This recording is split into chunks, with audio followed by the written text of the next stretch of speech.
लेकिन आप अनुपम मिश्रा आप आइए, क्योंकि हर फैसले में, अश्वथ जी एक सेकंड, अनुपम मिश्रा, क्योंकि हर फैसले में विपक्ष ये कह रहा है दरअसल ये वो लड़ाई निकलकर सामने आ रही है जो सरकार और संगठन के बीच की जो खाई बढ़ती जा रही है ना बीजेपी में और संगठन के बीच में, पार्टी के बीच में, जो जिस तरीके का आरोप लगातार लग रहा है, ये फैसला भी उसी दिशा में, और इसीलिए तालमेल आप लोगों की पार्टी में, आप लोगों के गठबंधन में भी नहीं दिख रहा है।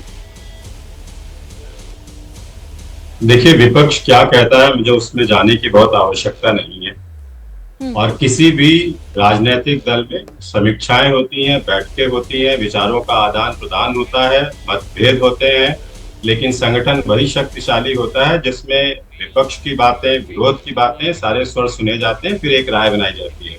पर चूंकि आज हम यहाँ बहस इस बात पे नहीं कर रहे हैं कि सत्ता और संगठन, आज आपकी डिबेट का टॉपिक जो है वो नजूल जी। और मैं अनुराग भदौरिया जी को भी क्लियर करना चाहूंगा, वो नजरूल कह रहे थे, वो नजरूल नहीं नजूल है। और ये जो भूमि है, ये बेसिकली अगर हम जाएं तो ये 1857 से और 1947 की आजादी के बीच में, और अगर हम और पहले जाएं तो 1869 में आउटरम जो गवर्नर था उसके द्वारा जब जागीरों की नीलामी की गई, उस समय से लेकर के और 1892 तक, 1892 में अवध प्रांत का जो बंदोबस्त, खिलाफ है, बस ये बता उस समय के, आप चुप रहिए, आप डिबेट नहीं, आप नहीं साथ हैं कि बिल के खिलाफ है, बताइए आप एंकर हैं, आप कहानी सुना रहे हैं, आप एंकर हैं, अनुराग जी प्लीज आप दूसरों को डिस्टर्ब मत कीजिए।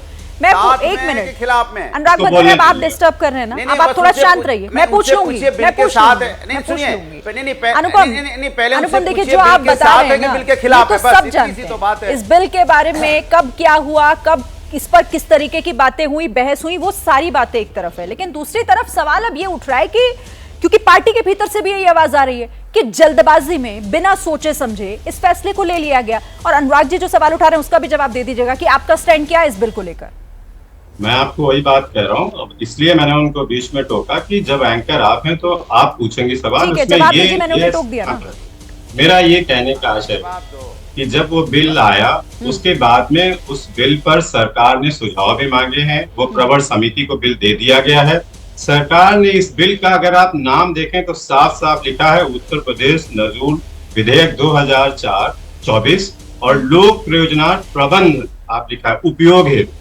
उसमें उस शब्द की अगर कोई व्याख्या समझे तो वो अपने आप में स्पष्ट करता है कि किस प्रयोजन से है।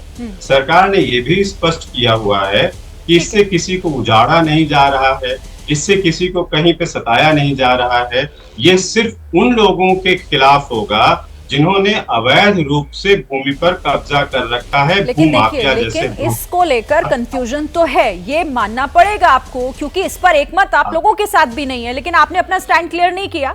मैं आगे फिर आपसे सवाल पूछूंगी। मैं आपको स्टैंड क्लियर करूं, मैं स्टैंड आपको उसी पे क्लियर करता हूँ कि जब सरकार, अभी वो कोई चीज फाइनली नहीं हुई है, जब वो मंथन के उसमें दौर में है तो उस पर राय बनाना उचित नहीं होगा। सरकार ने स्पष्ट कर दिया है, सबकी इसमें जो भी सबकी सलाह मशवरा होंगे, सुझाव लिए जाएंगे। विधानसभा में आ गया, वहां से पास हो गया, वो अलग बात है, विधान परिषद में वहां अटक गया, लेकिन आप कह रहे हैं कि नहीं, आप कह रहे हैं ठीक है, वो बात की बातें है ना, पहले तो उसे पेश किया गया, उस पर चर्चा विचार विमर्श सब कुछ हो चुका है ना।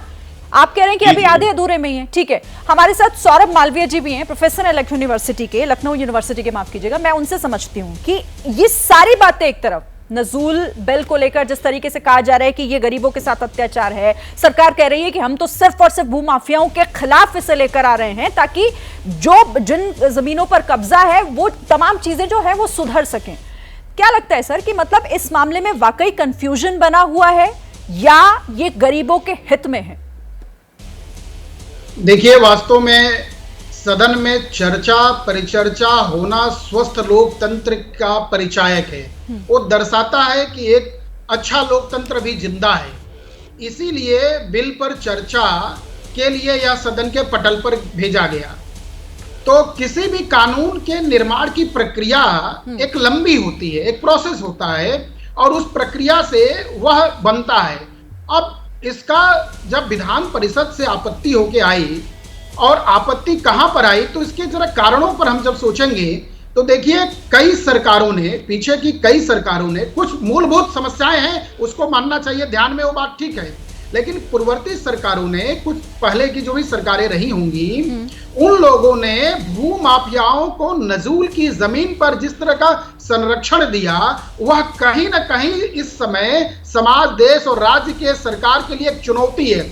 उसको जादू की छड़ी से घुमा देने से तो वो सब समाप्त तो होगा नहीं होगा।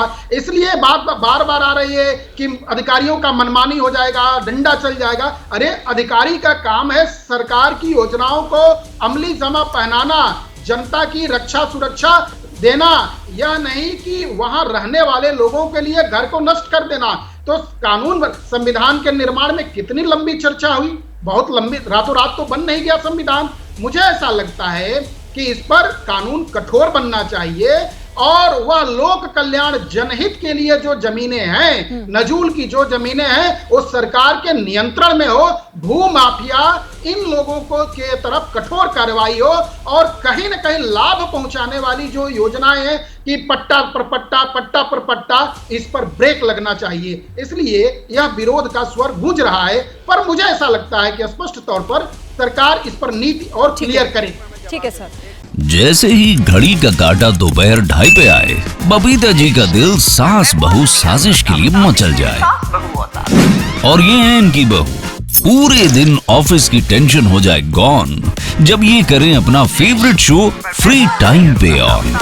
इनकी तरह आप भी देखिए अपना फेवरेट शो अपने टाइम पर और डाउनलोड कीजिए एबीपी लाइव ऐप अपने स्मार्ट टीवी पर।